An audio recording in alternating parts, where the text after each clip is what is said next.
tap into those areas of what really matters and look at that as what doors will open because you're approaching something that doesn't necessarily come with a dollar value attached. And I think too often people get that wrong.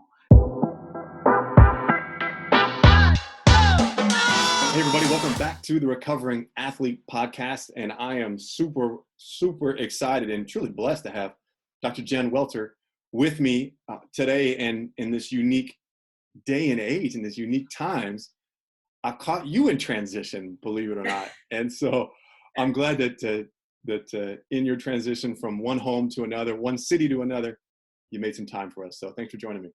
Absolutely. Notice the painter's tape back there, being cooped up. I think that will definitely be a project, although I haven't been able to get the paint yet. So theoretically, I am ready for when it arrives. That is not a design choice. It is actually functional. That's awesome. As is the air mattress that's on the ground and yes, all of that. Yes. I have a very, I guess you could call it minimalist decorator style right now. In my place in LA, I have one table, one chair, a mattress on the floor. I did upgrade from the air mattress. I have a real mattress now, and I have an exercise bike because if I didn't have that, I'd be a little bit crazy. Moving during a stay-at-home quarantine. Everybody says, people say I've done impossible things in my life, and guess what? This just goes right on the list. This may be the most challenging. Well, let's talk about the other ones on the list, because I've been following the work that you've been doing, really passionate about your content, your philosophy, just the way you approach so many elements around sport, around coaching, leadership, mindset, women. There's just, you've got so much that you have developed up to this point, and I was really intrigued by it. So that's why I reached out and wanted to get you on this, because I want to hear more. And I know that, our community would love and see a lot of value in learning what your journey has been like. And where I like to start with all my guests is, tell me about Jen Welter, the athlete. Especially for you, and because you took a unique route. So tell me more about it. Yes, no doubt. So first and foremost, I think I'm just going to give a little context. Most people think football and they think big. So I meet people all the time and they'll be like, you kind of remind me of that coach, but she's a lot bigger than you. And so they have this in their mind that I'm like larger than life. And in all reality, in my mind, I am too. But in actual physical space, I am 5'2", about 120 to 30 pounds, depending on where you catch me. So very small, undersized, and often underestimated. So that chip on your shoulder of being an undersized person, I completely have it. I embody it. My dog is a Chihuahua named Tyson. He gets his attitude from his mom. He also doesn't know he's small. And I think that has served me well in a lot of ways, especially once I realized that it wasn't a disadvantage. And I think that is one of the biggest lessons as any athlete that we have to come to, is to realize like what we're great at and where our benefits are. For me, I could never outbig anybody unless they were like 10. And if you've seen 10-year-olds lately, they're getting a lot bigger. So, sometimes they're still looking down on me. But if I was trying to play that game of outbigging someone, I was always going to lose. And when I first started playing football, that's kind of what I thought, right? Like, football players big and they're and at 5'2", you're just not big and you're not and it kind of is almost like funny, right? Like you're going to talk smack to somebody's belly button. It just doesn't work, right? And I used to get like, people would be, oh, what are you here for? Like, you one of the cheerleaders, and like, oh, who's your boyfriend that he let you like have football gear, and all of those kinds of things. And it used to really bother me. And then one day, like, thankfully I was getting my master's degree in sports psychology as I was listening to all this. And I was like, wait a minute, the thing that people pick on is usually the thing that makes them most secure. It's not necessarily something wrong with me. It's something that bothers them. So they're bothered by the fact that I'm little and I'm cute and yes, I will tackle you. What would happen then if I just kind of owned that a little bit more? Instead of fighting it, instead of trying to be something I wasn't, what if I really just kind of played that up? What if I, you know, I don't know, changed my black undershirt for a pink one and put pink shoelaces in my shoes and, you know, started wearing my hair in pigtail braids and, you know, putting makeup on underneath the football helmet. And instead of like being all gruff, I kind of, you know, make sure that I popped up after I tackled somebody much bigger than me and, you know, leaned back down and said, hey, baby, do you need a hand up? Because I'm going to be here all day. Right. And I really kind of developed this athlete persona of this little high energy person on the field that, you know, I had people say like, they're like, you almost like bounce on the field. Like you bounce, like you just, we could always find you. And I had this reputation eventually internationally of being like the crazy American because, you know, I didn't play the game the way anybody else did. And I was little and fast and I could get off the ball really quickly. So even at my size, like I was either an outside linebacker or a speed rush defensive end who'd be in the backfield while O-linemen might still be getting out of their stance. And so one of the things that I think that still is with me today is like because I couldn't rely on my size, I had to be a student of the game and I had to be very technique savvy because, you know, if I got caught high, oof, it was game over, right? Like, so I better be really low and really quick. And, you know, and I also really paid a lot of attention to the game within the game, which was like the things that happened in between the plays. It wasn't just about making the tackle, but how did you go from making the tackle back to the huddle? You know, what were you doing with your body language on the sidelines? And I started to put everything I was learning as I was getting my master's and then my doctorate into my own game. And really kind of crafted a persona on the field. So little, and very much a team player. Like I was the one who was notorious for like, you want me to be the one blocking for you. I don't need to be the one to score the touchdown. I will get there for a block. Like one of my best friends, Alberta Fitchard Bryson, she was either a safety or a corner while I was either D-line, linebacker, or safety. So we were always somewhere in the vicinity of each other. And we were also 1 and 2 on kickoff. So we would call each other the 1-2 punch, like you hit her, I hit her, or we both hit her. But Berta was our punt returner. And notoriously, it wasn't necessarily official, I don't think, the return would go opposite where I was lined up because I was the one coming off the edge to ensure that the ball was kicked, to keep contained, make sure it wasn't a fake, all of that, whether, you know, especially when it was a return call. So I was always coming off the edge. She would return the opposite side because she knew if she got there, I would make that last block. I would run down and I would find a way to be there for that block. And that wasn't my job. My job was here, but you know, I always wanted to find work. I'm not gonna stop on any play ever. And there was one time, like we laughed about, she said it was the block that changed her blocking philosophy. Cause you know, we're all competitive, right? And one of those plays, she was actually coming down the left sideline and that was our sideline. And one girl to beat, I came through, huge block, one of those blocks that you just like, oh, this is why I play this game, right? Mm-hmm. Girls depleted, it's loud, it's everything. And Berta goes in and scores. And, you know, she's there, her end zone dance, she's crying, just kind of like this.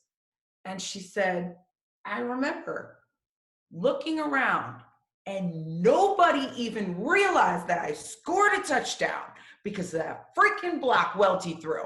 And she goes, that day I decided, yo, I got to block like that. And, that was just kind of always my mentality is like, you're trying to take out my teammate. If I can do something to help you, I will. And as my own game, I'm never going to let them see me as anything less than. So even at 5'2", I had a lot of people who'd be like, man, you're shorter than I thought you were. And I guess that still comes across to this day. It's the heart, right? The heart. It's It is. the heart. It is. I had when I played in men's pro football on the Texas Revolution, the coach, Chris Williams, we used to call him Coach Dub.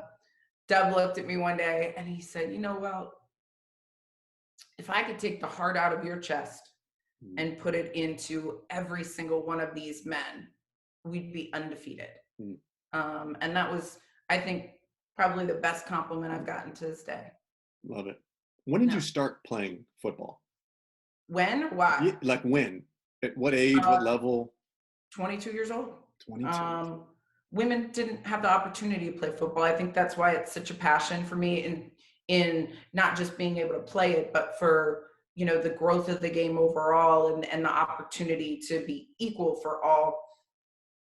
It's like, I grew up in Vero Beach, Florida, where football is like a way of life, right? People in Florida know Vero High School, and the whole town does shut down and everybody does go. And I, like everybody else, was fascinated by the game. And I also remember the game being the first place in the world that I learned that there were things that boys were allowed to do that girls weren't. And I just remember being so like, what do you mean? Like, such a cool game and like awesome. And what do you mean girls can't do this? And so I loved the game. I'd lovingly say from a distance. When I went to college at Boston College, I found rugby, and I had never even seen rugby before. And I was like, what is this amazing game? It's like soccer meets football, and they get to tackle and they don't need pads.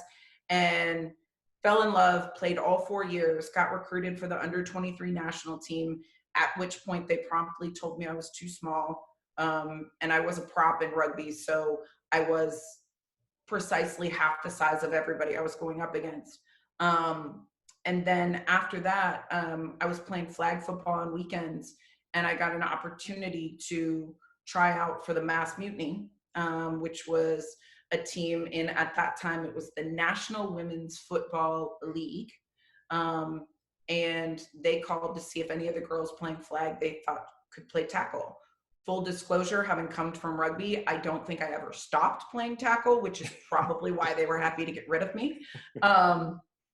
But yes, that was it. And I went to an open tryout.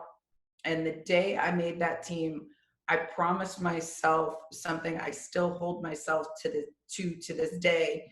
And that was that I would step up to every challenge the game put in my way. No idea what I was getting myself into with that promise.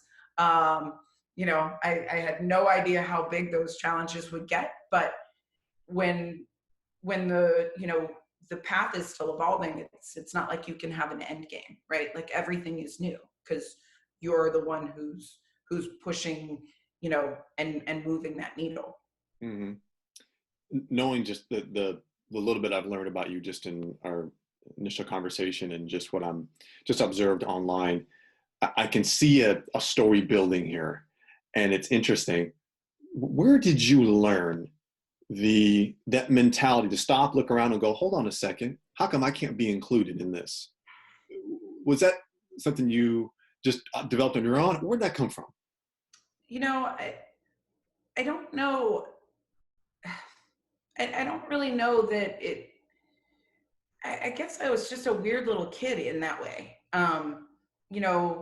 Like I was always kind of very independent and, would do stuff on my own, right? Like it wasn't like my parents would be like, you have to do this, Jenny. I'd be like, oh, I've got homework, I'm going to go do that. Or like, I'm going to be on the math team, and I would just kind of, get into this thing, and it was just what it was going to be. And I always kind of thought like, well, of course we can do what they do, right? And I remember, like, my dad would tell you, because I actually asked him if this was a memory or if I was making it up, because I had this memory one time, and I was like, Dad, did that happen? And he goes, oh yeah. When I was a kid, I remember learning about Joan of Arc, and I thought, I was just fascinated. I was like, this is amazing. And I went home and I told my dad, I said, Daddy, it is a good thing that I was born now. And he said, well, why is that, Jenny? I said, oh, they would have burned me at the stake. Right? Like, of course the woman would, dress up in the armor of the guys and go fight that. Like, why wouldn't she? And so I just kind of never really thought about it any other way. And, I had an interesting dynamic with my dad. So my dad is a legitimate war hero. He is an Army veteran. He was a medic in recon, the Big Red One in Vietnam. He has a Silver Star and 2 Bronze Stars. And he would tell me stories from the Army. Now, most people would expect that, like, if somebody told you a story, it was like something happened to me, and then my dad would be like, oh, let me give you an example of when I overcame something like that. Mm-hmm. My dad's not like that. My dad would tell stories, and then I would connect them, and I kind of built, I think, this code that is still kind of what drives me to this day. Like, and it was like, my dad, when he was in the Army, I remember asking him, like, Daddy, weren't you scared you were going to die? And he said, no, I wasn't scared. I was mad. They were trying to kill my friends. Right. And when I played football, I was kind of the same way. I was like, I'm not scared of anybody. Like, it's either me, like, it's either my friend or it's this person, and she's going down. Right. Like, it was kind of the same thing. And, like, he would say things like, give an example of being in battle, and, like, it was a hard situation. It was like, hey, if you're going to be dumb, you got to be tough, right? You got yourself into this situation. Now you're going to have to deal with it. And same thing. I'd be like, oh, I did this to myself. So, like, moved across country in quarantine. So I'm just going to have to tough it out. Right. Like, it was kind of just this code, and, very imprinted from those things. Like, I remember him telling me about, being a medic and how he became sensitive to death, right? And this is a hard thing for a kid to know, because, his friends were dying, and his, one of his, I think it was his Silver Star he got because he was, as the medic, people were supposed to pull the other people out of tanks and bring them to him. But he was with infantry guys, and some of the guys were scared and they wouldn't jump up on the tank. So he jumped up on the tank with one of his buddies, Bergie, and, they started getting the guys out of tanks because they wouldn't leave them. And so, all of this with the, fear and, weren't you afraid of dying? And he told me his dad had died at 4. And he said, no. He was like, my dad came to me in a dream one time in my whole life. And he came into a dream right before I was going to the Army. And he told me that I was not going to die, that he would keep me safe. And so there was just this belief that he was going to be safe. And he charged into battle with that belief. And having been a kid that didn't have a dad, he found a family for the first time in the Army. So they were his family, and you fight for your family. And for me, being a kid from a small family who always wondered what, like, a large family reunion would be, I found that in football. So it was the same thing. It was like, that is my sister. Like, you are coming after my family, right? But my dad, and thus you throw the block. Right. And I don't care how big you are. You just, you do it, right? Like, because are you going to be able to live with yourself if you could have thrown that block and you didn't? It's not an option, right? Like, just this code. But my dad, when he told me about death, he said, I think I was scared about something. I don't remember how it came up as a little kid because I was really pretty young. He said, when I was in the army, they have this thing called like the Fae, where, you get sensitive to death. And he said, Jenny, I got to the point where I could look at somebody and almost see a cloud over their face and know somebody might not come back. And I just looked at him and I said, well, Dad, what would you do if you saw a black cloud on my face? And he said, well, I'd pick you up in my arms and not let you go anywhere. And I said, okay, well, what if we were going to get on an elevator and everybody had black clouds on their faces? It's like, Jenny, we would not get on the elevator. Okay, this is kid logic. Daddy, what if we got on a plane and then we noticed that everybody had black clouds on their faces? It's like, Jenny, we would get off the plane and I would do my best to hope that the other people in the plane did not take off. And as a kid, believing that my dad could see that, he could see death, I always believed I was kind of invincible because it was like I believed he would see it before something bad would happen to me. And I think that invincibility part is really something that was so instilled. So I don't know that it was really like, well, women should be able to do that, or, but it was kind of more like, but, like, why not? Right? Like, this is what we're supposed to do. And, we got ourselves into it, and all right, now we're going to have to figure it out. Right? Like, I literally remember in high school, my dad always used to tell me that the little boat was my boat. That was my responsibility because we were big fishing people, and we were running back from the Bahamas, and the big boat was towing the little boat behind it. And we were outrunning a hurricane. So there were literally like huge seas, everything's crashing. It's, you're bouncing all over the place, and the little boat breaks loose. And, the big boat's on GPS or whatever it's going, and it's on autopilot, and the little boat is, it's starting to float away. And I jumped in the water and swam to the boat and got on it and, started to drive it. And my dad jumped in the water after me and, got to the boat after I did, got up, and he was like, Jenny, what was that? And I was like, Dad, it's my boat. Mm-hmm. You said it was my responsibility. And I said, and he was like, yep, yeah, I did. And I said, hey, you're going to be dumb, you better be tough. And he was like, yep, you are. You are definitely your dad's daughter. So I think it was just always this, you've got a situation, there's a right and a wrong thing to do, and how are we going to get it done? We're in this together. Mm-hmm. Fascinating. So I don't know that it was really the grand design that some people think is necessarily like, a march for equality or something, but it's kind of like, but why, right? Like, give me a good reason, and if not, then can we figure out how to fix it? Mm-hmm. Then you can see the footprints. The footprints are there for sure. So you go to Boston College, you're marching towards your degree, and then it sounds like you got into your master's and a doctorate. All the while you're in football, you're playing football for the first time at 22.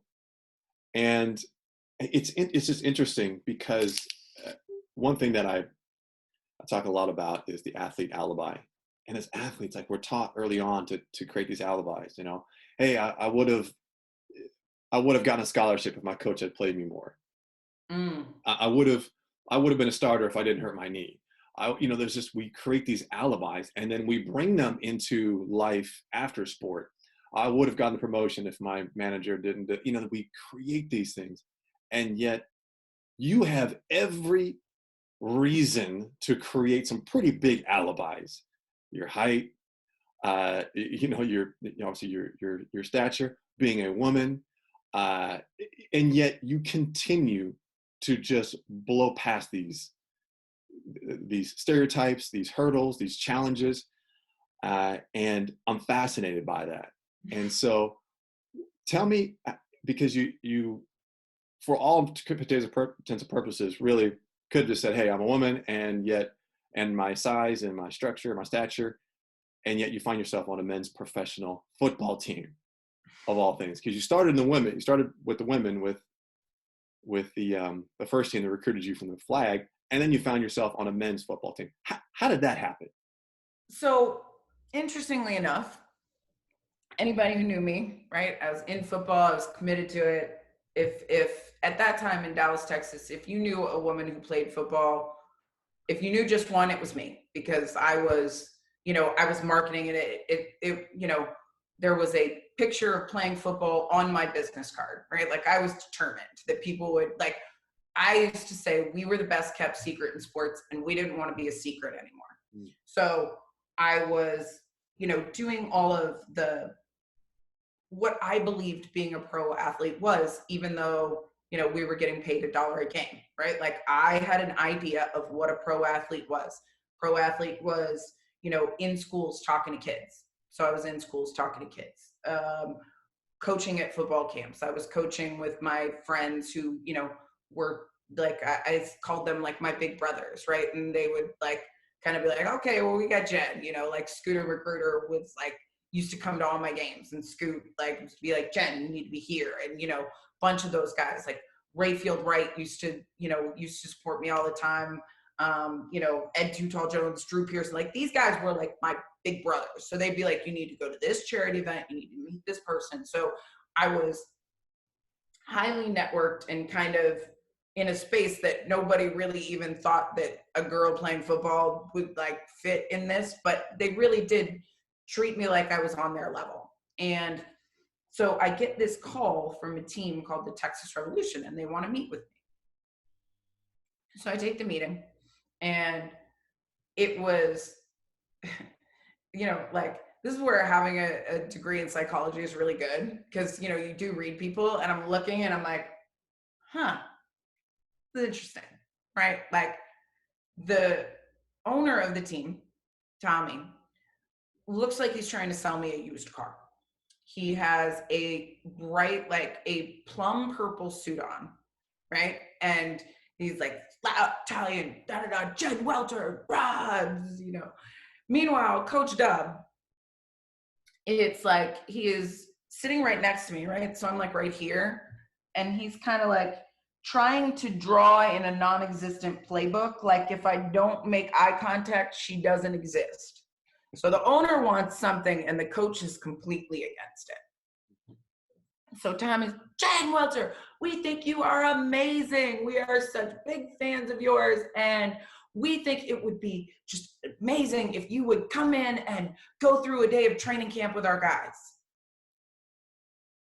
And I was like, come in and do what?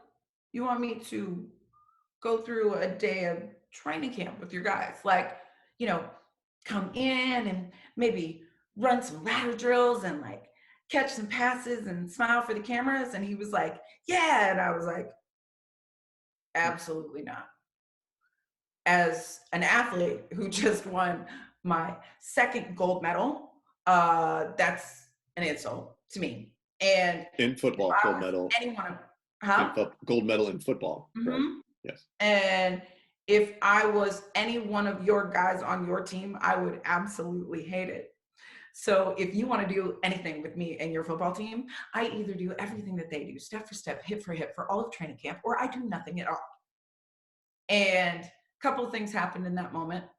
Number one, I knew beyond a shadow of a doubt that I had just shifted the course of my destiny. I felt it. Like, hair on the back of your neck stands up, like, oh, this is happening.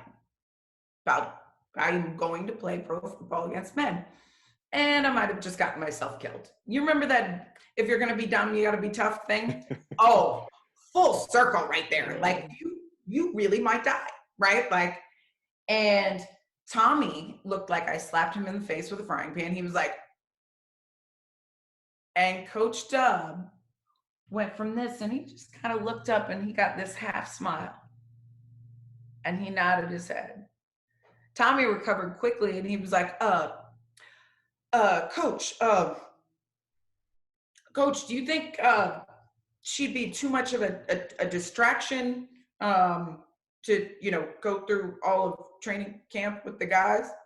Coach Dub looked at him and he said, with an attitude like that, hell nah. She'd be the best thing for this football team. She'd give these boys a kick in the butt. And he looked at me and he said, every drill. Yes, coach. Hit for hit. Yes, coach. If one guy sidesteps you, I swear I'm going to cut him. Yep. You sidestep one drill, I swear I'm going to cut you. Yep. I don't know if you're going to make it. I don't know either, coach. One more thing. I watched your tape. Heck of a linebacker. You make great tackles. But you can't do that here. You'll get run straight over. If you're going to play on this team, you're going to have to be a running back. Coach, I don't do that. Like, I think I might be more scared of playing running back than I am about playing against men. You realize that is exactly opposite of everything I do, right? And he was like, it's the only way I can take you. And I was like,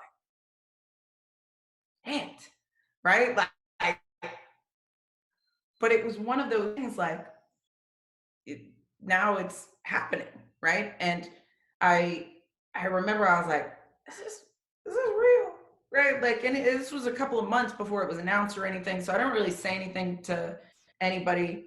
One of the things I have learned in my life is, especially with all of the stuff that I have done, there has been equally as much stuff that didn't come through that, maybe was really cool and I was excited about, but it didn't happen, right? Like at one point, when The Biggest Loser was looking to replace Jillian Michaels, I was their casting director's favorite from across the country. And so there was a chance I was going to be on The Biggest Loser, right, as the trainer. And I remember I didn't really tell many people, but I had people in my class that were there when they filmed. And so they would ask me all the time, so like, is it happening? Is it happening? And it was like the worst thing in the world when it wasn't happening, because then I had to not only be disappointed myself, but tell all of them that no, they decided to go with Anna Kournikova. So I lost out to Anna Kournikova. No. So yeah, so as many things that I have done that have been great, there have been a ton of things that didn't come to fruition. So I'm somebody who's very close to the vest on especially big things, because I don't like to disappoint people, or I would sound like I was an epic liar with some of it. Like, yeah, like I'm gonna play pro football against men, and they'd be like, really? And then if it didn't happen, they'd be like, see, she's crazy. She just lies. Mm-hmm. So I really didn't tell anybody. And I finally told two of my closest friends and teammates. I told Berta, who I told you about, 1-2 Punch, and Odessa Jenkins. And part of the reason I told them is, they were both players who actually ran the ball. And I wasn't really a running back. And so I felt like I was the wrong person, that I, might not be the right woman to take this opportunity, because maybe they could do better than I could. And that maybe I was being selfish by doing this, because, by all accounts on, I'm too old, I'm too small, I'm not a running back, like all of these things, I was exactly the wrong person to, make this jump. And I remember B was like, hell, nope, I'm gonna be there though, Welty. Like, I got you, you're gonna do this, dog. Like, we got your back.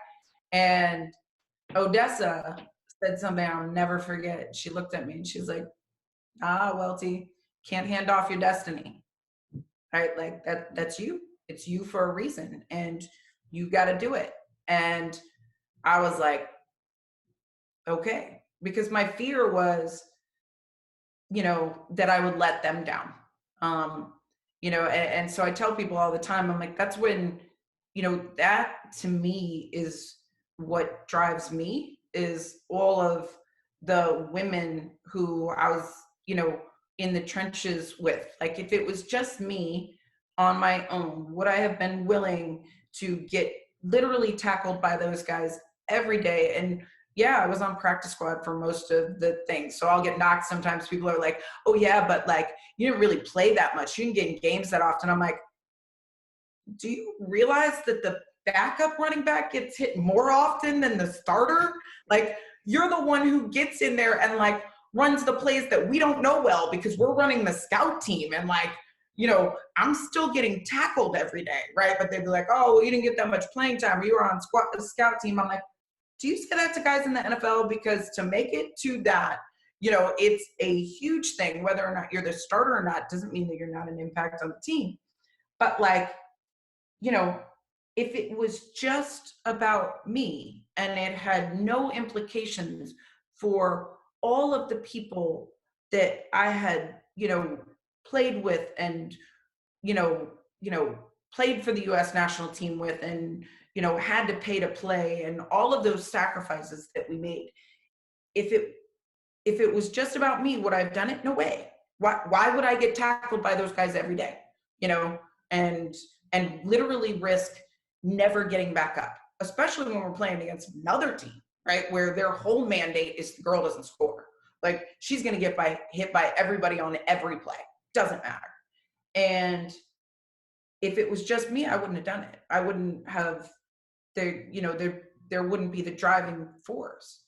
But to carry the football for every woman that had a dream of football, that I could do.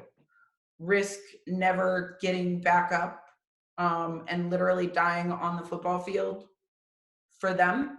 If that was what I was meant to do, if there was this, because I've always had a belief in destiny, if that's what my destiny was, then that's what I was going to do. This reminds me of a quote I actually heard you say on one of your talks that I found on your website. And you said, everything that can make you wrong can absolutely make you right. Mm-hmm. And you're right. Everything that could have been, you weren't the right person or you couldn't have been, but yet it absolutely made you right. Mm-hmm. I love that. Great quote. Because of all those women, and it was the heart. And it was also, me being the person who would go into that team and not expect to run past them or over them or this, but like to earn their respect, because I would take their hardest hits and just get back up and be like, you know what, I can do better this time. And that's what the guys respected. And, and the fact that, they knew I would do everything that I could. Mm-hmm. Right. And I mean, there's still, Clinton Solomon, who played for the Chicago Bears, he was a receiver for them, and then he played for us. He was a person who really, he was my guy on that team. And we were talking probably about a year ago now, and we catch up whenever I'm in Dallas because he still lives there. And he's like, man, he's like, I still get asked all the time, like, isn't that team like the Revolution? Weren't you the team that had a girl? And he's like, I have to correct him. He's like, not a girl, the girl. And he's like, you made us all better, Jen. Because I was like thanking him for being so great to me. And he was like, nah. He's like, you made us all better. Like, you changed all of us. Everybody who had anything to do with that team was impacted by that experience. So. And that may have been the first, probably wasn't the first. It was definitely not the last that you were the girl. And in fact, you were the first. You were the first to find yourself on an NFL sideline. The first woman to find herself on an NFL sideline. How the hell did that come about? Again, so I actually got my first coaching opportunity with the Revolution. Coach Dub wasn't with us the next season. Our the following season, they brought in a new head coach, and that was Wendell Davis, former Dallas Cowboy. And, you know, Wendell came in and I didn't know him and we didn't know each other. And there was an event that I was at because it was a Cowboys networking event. And, you know, I did a lot of those things. And normally the Cowboys and the Revolution wouldn't intermix. So like, I didn't know my guys were going to be there, but Wendell had brought them because he wanted them to get more integrated and, you know, kind of learn that stuff. And so I walk in and see all the guys, and we hadn't seen each other in forever, right? They pick me up and toss me around like a football because relative to them, I am one. And it caught Wendell's attention. Like, he was like, who is this girl that all my guys love? And his defensive coordinator, Devin Wyman, was like, Coach, that's your running back. And Wendell and I have talked about this. He told me later, he was like, Jen, I knew everything about you, right? I knew, you know, we had girl running back, da, da, da, da. I mean, I'd seen all the press, knew everything. But it never crossed my mind that the guys would love you like that. He said, you know, I thought it was something that they tolerated, right? That it was just a stunt or a thing. Like, I didn't realize that you would really have been a part of the team like that. And he was like, I had never seen them respond to anybody or anything like that. And so it caught his attention, and Wendell was very direct. Come here, little lady. Hey, cutie. You want to say hello? Oh my goodness. Hi, beautiful. Hi, beautiful. What's your name? Nova. Nova. Oh, like a supernova. No doubt. This is Jen. Say hi, Jen. Hi, Jen. Hi, Nova. Wendell sits me down, asks me like what was good with the team, grills me on football, all this stuff. Pretty intense conversation. He's an intense dude, right? We get along. Full disclosure, I survived getting tackled by those guys every day for a season. I was not doing that again. So I had nothing to lose. I was going to make sure that the guys that I cared about were in a better position than they were before. So I was very honest with him. Next day, my phone rings. It's Wendell. He said, all Devin and I could talk about yesterday on our car ride home was how you had to coach this football team. And I said, no. So what do you mean, no? I said, no, I'm not doing that. I'm going to coach football. And you want to throw me like right into men's pro football? Like, no. And he was like, Jen, not a lot of guys are going to give you this opportunity. You're taking this job. And I said, no. And I hung up the phone. The next day, he called me back and told me about myself. He said, do you remember how I told you not a lot of guys were going to give you this opportunity and you were taking this job? And I said, yeah. He said, good. I took it for you. You're coaching for me. And by the way, you can't quit. Otherwise, the entire narrative surrounding women coaching in men's professional football will be, we had a girl once and she quit. Manipulation. What? Boy, oh boy, did he have my number. Yet again, it was like, would I have pursued it on my own? No, it wasn't something I had imagined was possible. But would I quit? No, because I wouldn't do that for the same reasons that, on the Revolution, I was like, man, they're going to have to cut me or kill me because I'm not quitting, right? Like, that you just don't do. That's part of the code. Like, my dad always said, like, you start something, you finish it. Like, that's the only rule. Like, you want to do this, you do it, but you don't quit. And I was like, so then, thankfully, when I got into this situation, I realized that I knew more than maybe I thought I had, and that I was good at, helping, especially with technique stuff, because, I'd had to figure out a lot on my own in my career. And being small, like, technique was really essential, right? That I told you about. So I ended up being good at it. The guys were really responsive. The hard thing about that team was, we started out with a coaching staff of 9, a lot of them being former NFL players. And then they quickly realized that there was not a lot of money and there was a lot of grind, which to me, that's what football always was, right? We never had money and we always had grind. So it was no different than women's football in that. But our staff kind of ended up like the 10 Little Indians, right? We lost one and then we'd lose another. And then, even Wendell was gone. And it ended up being just Devin, Wyman, and I. So there's 2 of us. So you end up getting more responsibility quickly.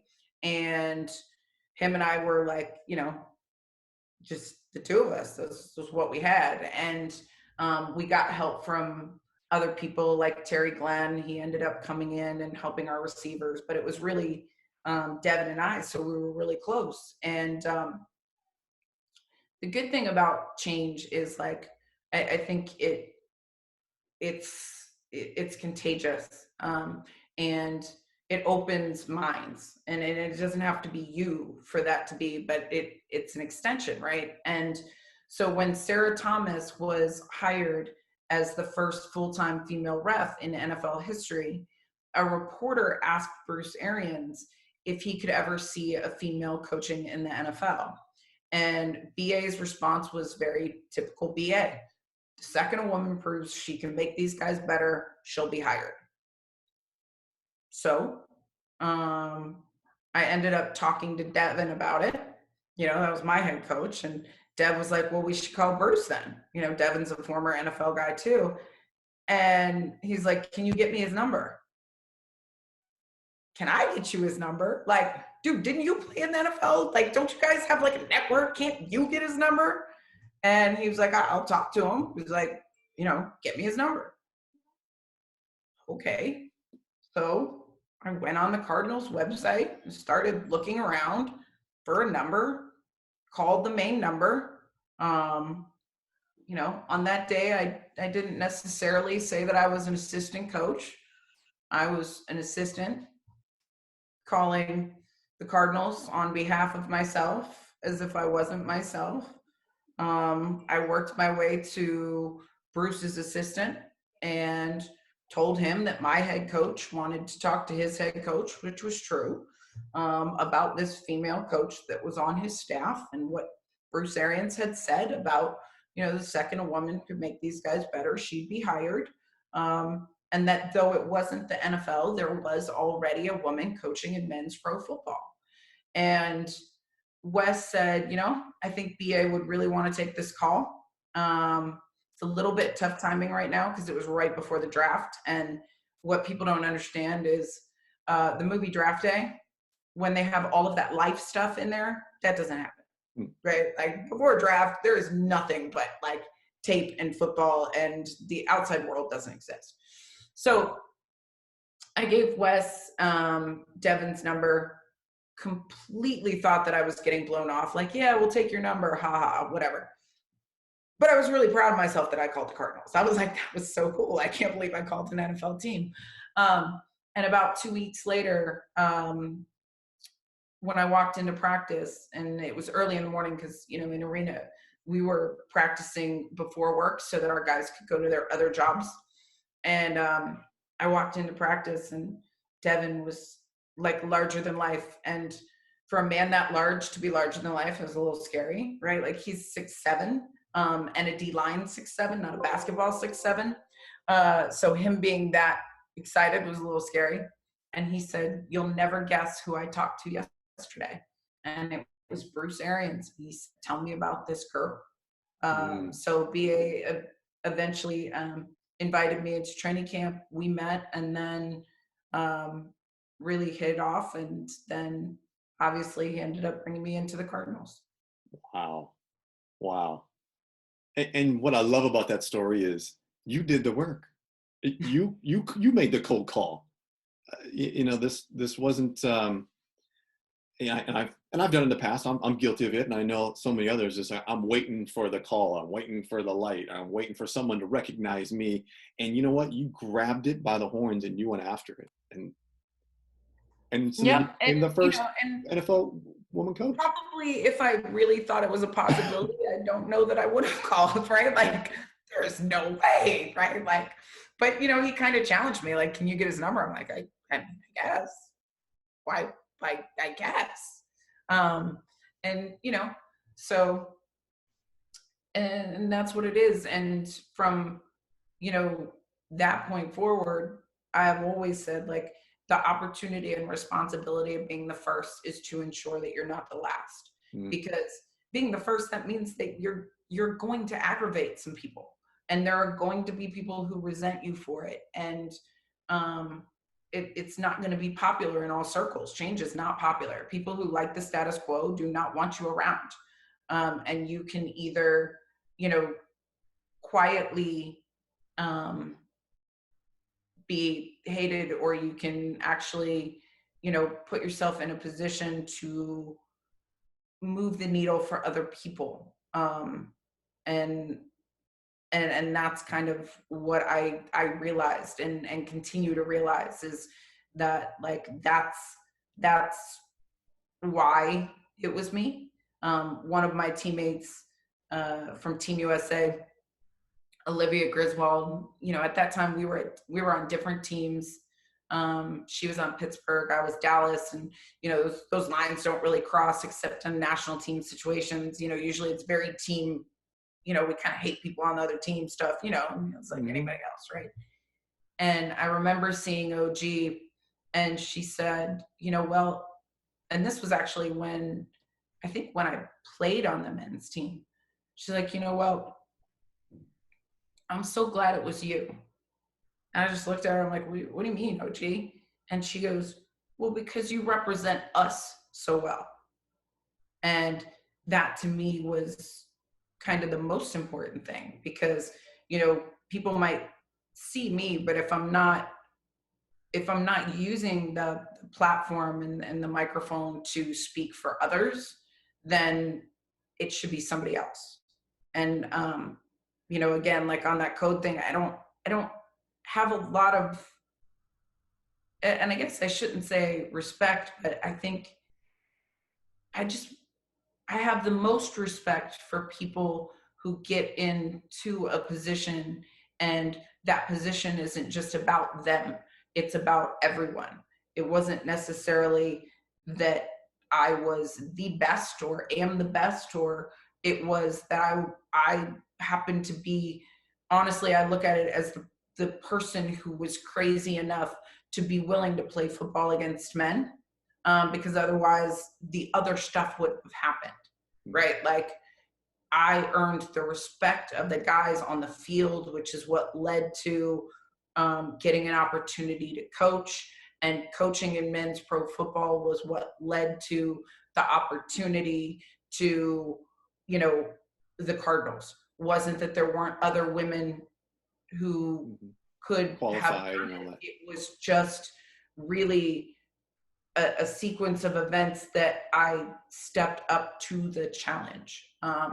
And that's why I take it so seriously, that it's got to be about something bigger than just, you know, me being coach there, right? Because that's great. And, you know, for anybody who has that opportunity, it's amazing. But the legacy is opening the door. It's not necessarily being the one to always walk through it. Mm-hmm.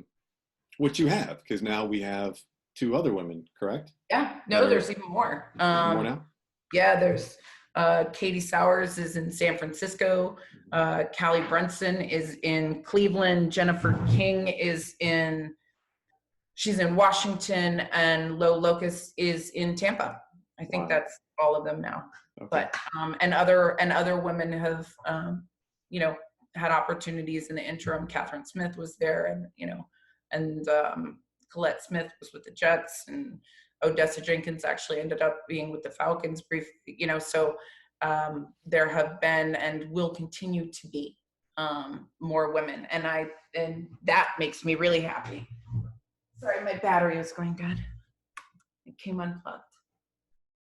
There we go. Well, do you feel like, I mean, that, you know, you burst through that ceiling, and it's opened these doors for other women. Why did it take so long? You know, it's, I think the truth is that there really weren't, like basketball is, let's use basketball as an example. Becky Hammond. That was a logical progression, right? Becky, her team and the guys' team were in the same building. They were comfortable. They knew each other. There was a professional respect. She played the game like, those teams were aligned, right? And so you could see how Pop would be like, oh, okay, well, she'd be a great coach, right? Just like you would with a guy, because they were in the same building, and there's pro women's basketball. Football doesn't have that, right? There wasn't the interconnectivity of, say, like a brother sister team, or teams that knew each other and interacted, and so there wasn't that ability to know each other even, right? And so for me, like I said, if I hadn't played on the men's team, that sequence of events wouldn't have happened. Doesn't mean another woman wouldn't have done it, or it wouldn't have happened another way, but that happened because I crossed into the men's world, right? And so then, I coached with Wendell and Devin, and they could talk to Bruce and say, yeah, like, the guys respect her. Like, it wasn't foreign. I'd already coached men, right? There was a track record and people who could say, yes, this worked and she did a good job. Whereas there wasn't at that time that I know of, another woman who had that, right? But once you get the first out of the way, right, and it goes well, right, then the kind of that danger of like being on the wrong end of a social experiment is gone, right? People now look at Bruce and they're like, well, of course you should do that, like that's that's awesome, well, who wouldn't do that? Well, let's back that up.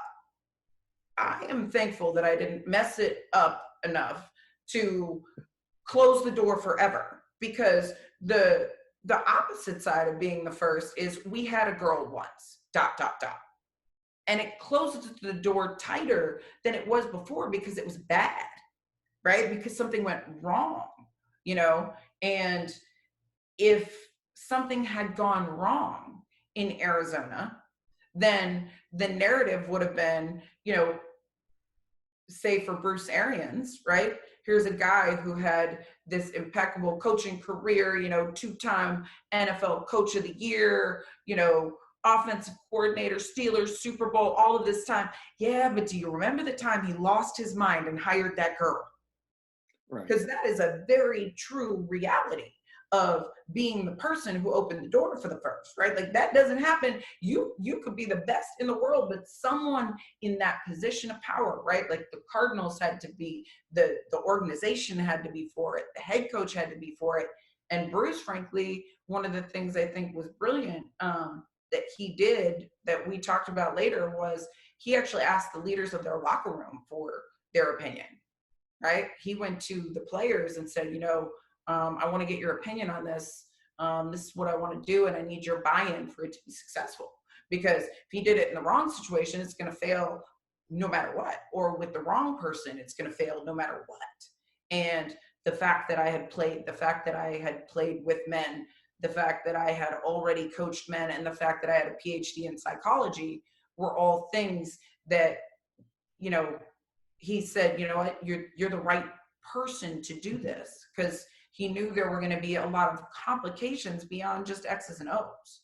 And so, but once it works, it's like, oh, okay, well, that makes sense. Why couldn't it happen? And it also gives, people permission to go for it that might not have before, because now they could see themselves doing it, right? Now someone who was already coaching maybe in women's football would reach out and say, you know, I want to do this, or I could do this, or, you know, set a trajectory to do it, right? Like Heather Marini, who is now coaching with the Browns, or with, at Brown. I didn't mean with the Browns. She's at Brown University. You know, she's from Australia. Well, I was the head coach of the Australian women's national team, right? So those ripple effects of just getting permission to see yourself differently or to go after something differently, that's the importance of a first. Because now other guys would be like, well, you know what? I think that's a good idea. Or, you know what? I have a daughter and I wish she would have had those opportunities. So I'm going to be that guy. Right. And that it changes the whole conversation and it's not going to be undone. Right. Like that's the power of it. It's like once it's been done, it's no longer impossible and it can't be undone. So it has ripple effects in people's thinking and their openness to, you know, hiring women, doing all those things. Honestly, we need to make this like a 3-part series. Like I've got so much that I want to talk to you about. There is so much here, but I definitely want to respect your time. And so why don't you just give me a sense of you took that on, you worked with BA in Arizona. How has that platform, how have you used that? Like what have you done since then to help further this mission or your passion outside of coaching football? You know, I actually look at that. So like I said, when you're the first, it's the opportunity and the responsibility to not be the last. So I look at ways that I can help change that dynamic and that thinking, right? So I helped launch NFL Play 60 in Canada. It was really cool. This woman named Tammy Johnson, who was running the program there, said she wanted to show that football was for boys and for girls. So she had me as her spokesperson and then a different NFL team in each city. And I thought that that was such a bold thing to have me be kind of the face of that launch, because we had a great turnout from girls. And that opened my eyes to, you know, well, wait, why aren't, you know, are there camps for girls in you know, the US? Like, are we doing that there? And so I started looking into more of the youth space for girls in football. And I realized that nobody was doing camps for girls. And I was like, well, this doesn't make sense. I mean, they don't exist like at all. Like, and you know, and flag football is a varsity sport in Florida. Florida was the first state to have it. It's actually now varsity in Alaska, Nevada, Georgia, and parts of New York and parts of DC. So, and growing, and there are other places there, but nobody was doing football camps for girls. So I thought, well, this is no brainer, right? First female coach, football camps for girls. I'm coaching all over the country at like guest coaching at other people's camps. And, you know, or getting calls from players and they'd be like, Coach Jen, I need you. Like, yeah, what's up? They're like, we have a girl. What do I do? I'm like, coach her. They're like the coach her? I'm like, yeah, like the same. Like, it's football, right? Like, coach her. All right, gosh, thanks, coach. You know, like, I mean, it was so foreign. So I decided I was going to do this. I didn't have any sponsors. I had a few of my friends who believed it was a good idea. And I talked to the NFL alumni, and with zero money and really no connections to the space, I announced I was going to do a national tour of flag football for girls. I don't know. But what I did know is that if we just did it in one market, they'd say, oh, well, that just worked because it was Florida. So it had to be national. And I just had to figure out how to do it. Anthony Stone, who was my defensive coordinator for Team USA, and then my defensive coordinator when I went and coached for an assistant head coach when I went and did the Australian national team. He is a phenomenal coach, and him and I just, he calls it Welter Stone Adventures, because now we've been to many countries and many cities, and he has my back in everything. Guy's fantastic.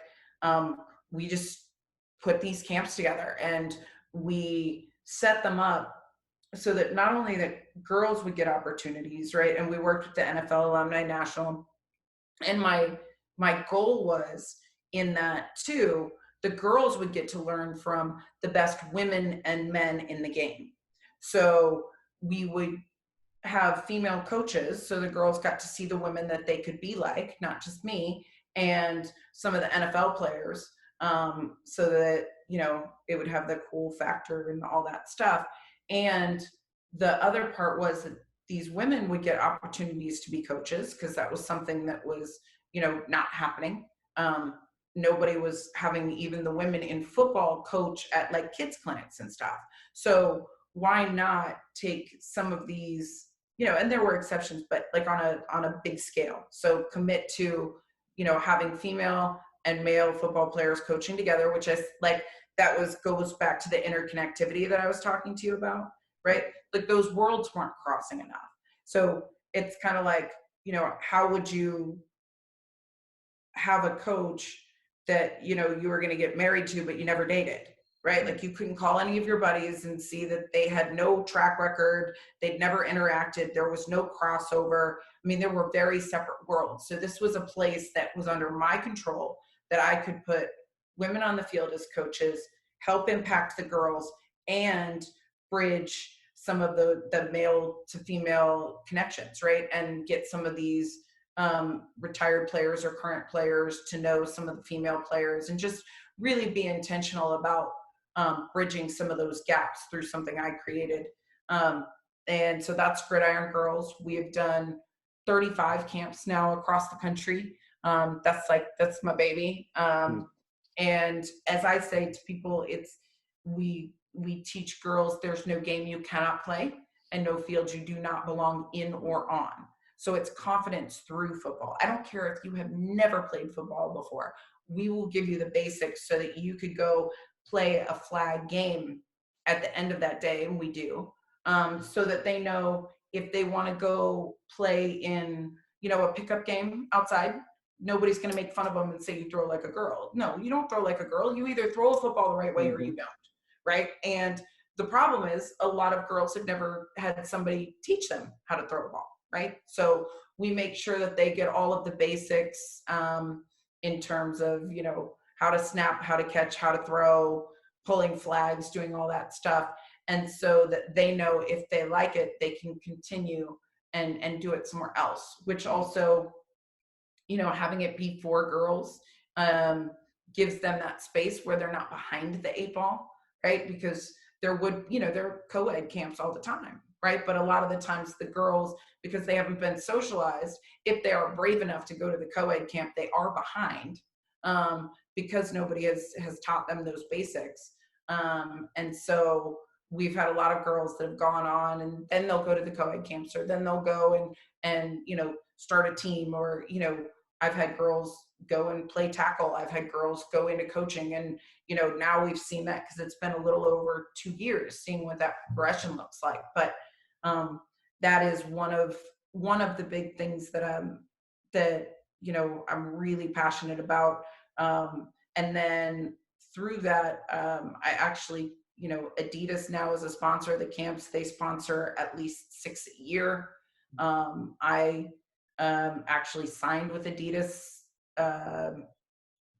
now over a year ago, probably a year and a half ago, and was their first football asset that was a female, right? Like that's never happened for a major brand before. So to have a major sports brand sign a female in football, and have it be an asset, you know, in a campaign and a photo shoot right along with the guys, you know, that changes the conversation and perception as well. And That's been a really cool development. We did an all-girls camp at Super Bowl in Atlanta, which was, was amazing. And we had a bunch of the guys out there that were signed to them. Like Jalen Smith was out there, Matt Breda, a bunch of those guys. And they were like, Jen, this is so cool. Like, we didn't know, right? These girls are balling.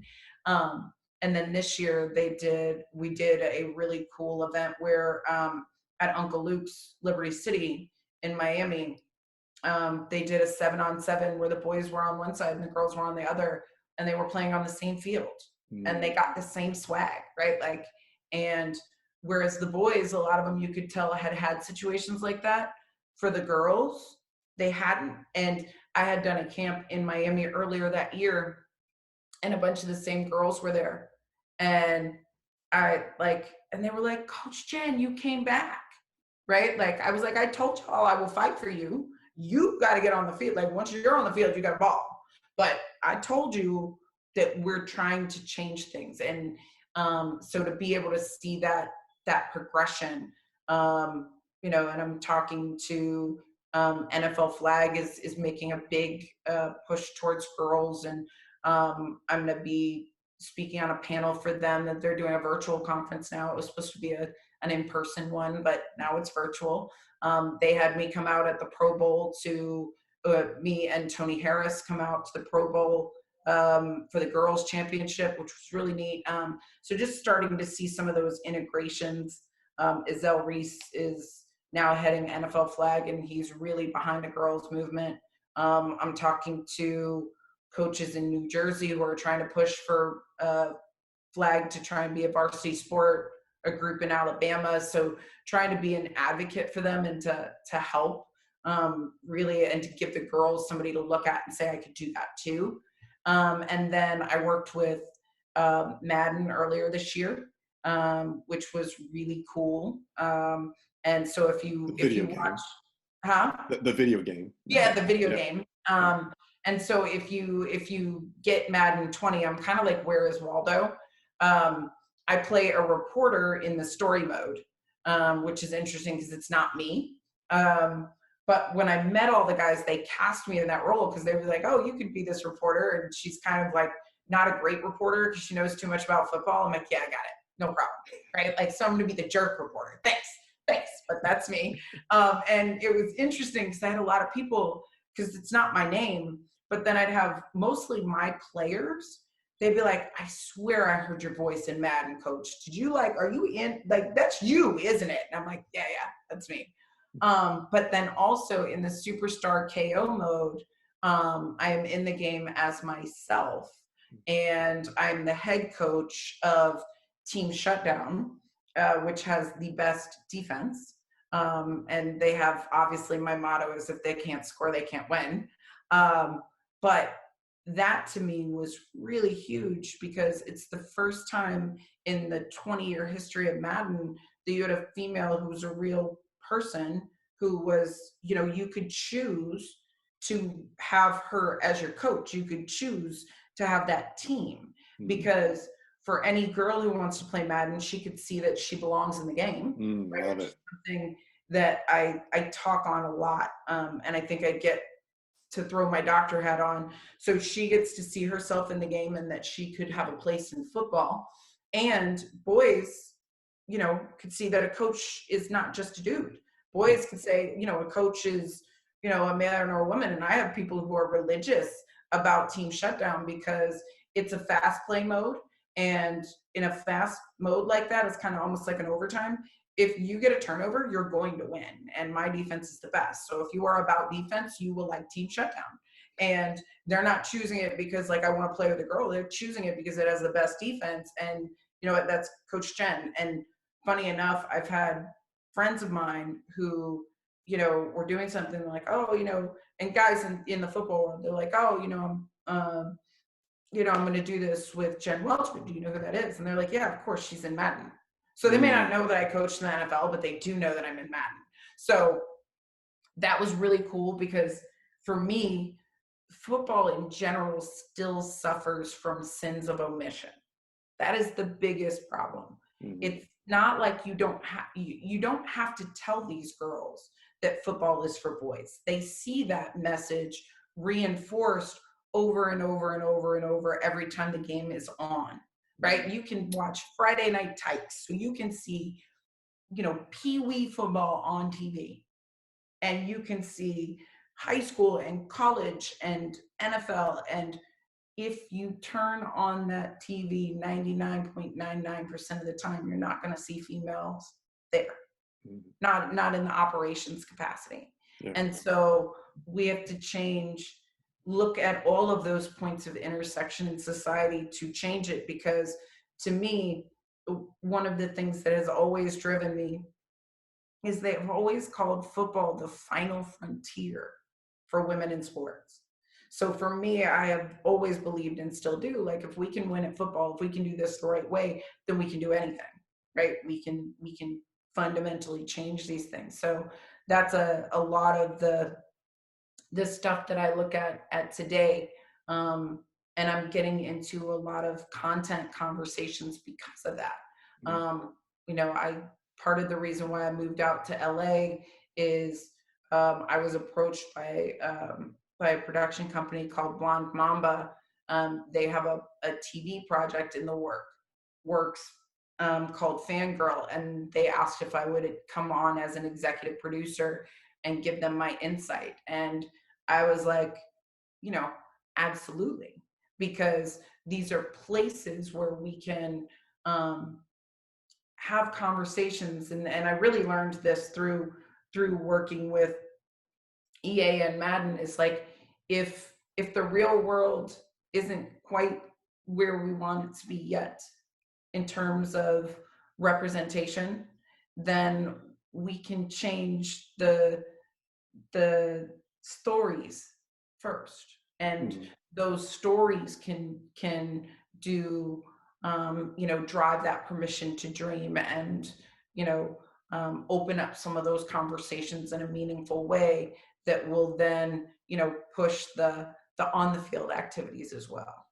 Well, I tell you what, just as we wrap this up, just a couple of things that stand out for me in hearing your story. Number one, I am incredibly grateful for your courage, for your heart, for that chip on your shoulder, all of those things that pushed you to do that which may have thought to not be possible or may have been uncomfortable, because man, it is so cool to see those doors opening, because you show up and you step through them without fear, without excuse, without worrying about what the possibilities will be. And I'm sure you being a human being, you have your fears and your worries and all that stuff, but yet you step through it. The second thing is, look, like, people always say, how did you not quit? And I think this is important. Motivation is not constant. It's not. There have been days when I have probably quit 5 or 6 times. But then the truth of it is, like, this isn't a job. It's not something I can quit. Like, this is who I am. So the approach that I have, or, figuring out what I'm going to do might change, or I might shift gears a little bit, but quitting, like, what am I going to do? Be like, oh, I'm not her anymore. Nope. Tap out. Right. Like, that's not Jen. Like, I'm not Dr. Jen. I'm not Coach Jen anymore. Like, it's just, and I think that's what people don't realize. It doesn't mean that you don't question what you're doing or why, or, even fear, like, what do I do next? Because everything that I've done has been something that I've created that didn't really exist before. And gosh, I wish that it wasn't me doing it by myself at times, right? Like, because it would be smoother. But I think it's also important, like, what else am I going to do? Right? Like, what am I going to go, like, sell cars or insurance or something? Like, that just is not, I don't do that. So I think the ability to be able to share perspective, insight, and help others think differently is kind of at the core of who I am. And so whether it's through content or through camps or whatever. That's why I'm here. And I absolutely love that. I'm glad you clarified that and told kind of some backstory behind it, because I think that's so important. Because it's easy to look at you from afar and go, wow, everything's clicking, everything's working for her. The second point that I was going to bring up that I truly admire, and this really relates to me and our community here, is I hear it all the time. I work with former athletes who say, gosh, I loved my sport, whatever it is.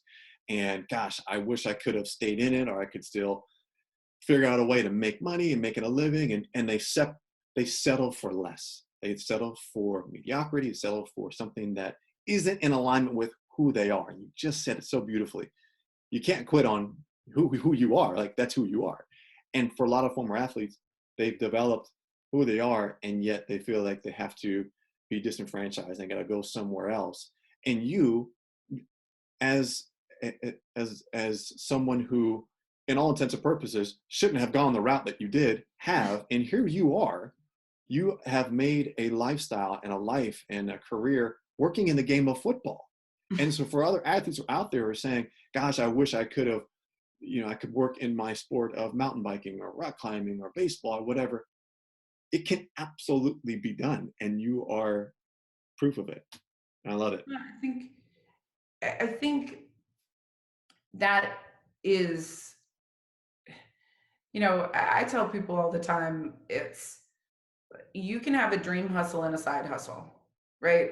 I played football for 14 years and never, made more than $1 a game. So, never had someone, have free cleats in a locker, or, an endorsement deal, or, any of those things. And there were a lot of people in that time who, saw it as a hobby because of that, right? But professionalism and who you are is the attitude that you take. I was speaking in schools to kids, and I remember they'd ask me, like, oh, you got all those rings, right? Like 4 Super Bowls, you making that Cam Newton money? And I'd be like, listen, I am priceless. Because I didn't want them to think I was worth less because I was making $1. And yet, when given the opportunity, I could have died on the football field. And, I think, what would it be making in indoor football? We made $225 a game. And the preseason game, just like all of them, was not paid. So the game I actually made history in was for $0. And so a lot of people look at how they're going to function as being driven by the dollars that they're going to get from it, right? Like, so can I make a living in something in my sport? Well, for the majority of my career in football, I was not making a living in that sport. And yet I was living because of that sport, right? Like, it was giving me meaning and purpose and, and the ability to push, or the drive to have several jobs, and, the determination to work by day, play football by night, and to go to school by very late night. So what people are seeing now is the product of years and years of grind. And that is part of why I say it's who I am. It's not just something that I do, even though I don't get to play football anymore, right? Like, but all of those things and those lessons, and those stories are now elements that still drive me, just in a different way. So if you feel like you have to put your sport aside because it's not making you money, then the problem with that is that you have probably taken the thing that gives you purpose and invigorates you in other things, and you've put it aside because it doesn't have an external dollar value. But what is the value to your sanity and to you and to this? And if you were going to create a side hustle, what would that look like? Because eventually the passion that you put into that side hustle may be truthfully the thing that elevates to the point that it could be financially viable, Mm-hmm. right? Like, if you're, say whether it's teaching lessons or, something, right? Like the camps. But I mean, I have lost more money doing those camps than you could ever imagine because I paid for them to get them off the ground because I believed so firmly in the fact that it was the right thing to do, right? Like I still don't have sponsors outside of Adidas, and I'm so thankful for Adidas, but that doesn't determine whether or not these camps are going to happen because they are the right thing. And they bring me and all of those kids joy. And I wouldn't be working with Adidas if it wasn't for having done those camps, because that's where the connection came. It didn't come from they were looking for a female in football. I impressed them with a community project that I was doing, right? Another project that I was. So sometimes we have to tap into those areas of what really matters and look at that as what doors will open because you're approaching something that doesn't necessarily come with a dollar value attached. And I think too often people get that wrong. Your worth is not defined by what somebody will pay you, right? If that was the case, I would have been worth $1, right? I used to tell people, I was priceless, but the budget was $1, right? So like there has to be a shift in what we value. And I think right now is the time to realize that the whole deck is being shuffled. The whole world has thrown up all 52 cards and they are all out on the floor. And some are flipped up, some are flipped down. It's hard on everybody. It is chaos. And yet what people thought was security is clearly not secure. So what are we going to look at in this time to truly find ourselves, right? And, we're seeing now how all of these businesses that people thought were dollars and cents, they don't run without the people. And the people are physically constrained, right? So we have lost what we thought we knew. And every single one of us has to look at where we are, who we are, and what we have to contribute to a higher purpose, right? And, for me, that's why I'm making it a priority to, join you, because if you and I reach a few people and make them feel better or give them an idea or give them a little bit of courage, that then is a ripple effect that helps them through this time, then we've given them the greatest gift that we have, because that's our time, right? And we're investing in playing that time forward, right? I was supposed to have, and I think people don't realize how much it impacts people. Well, last month was Women's History Month, right? And that month got taken from our country. So a month where we honor what women have done really got stolen from our country. And for those of us who have been fighting, the time when we would normally be, out impacting, in a minute was gone.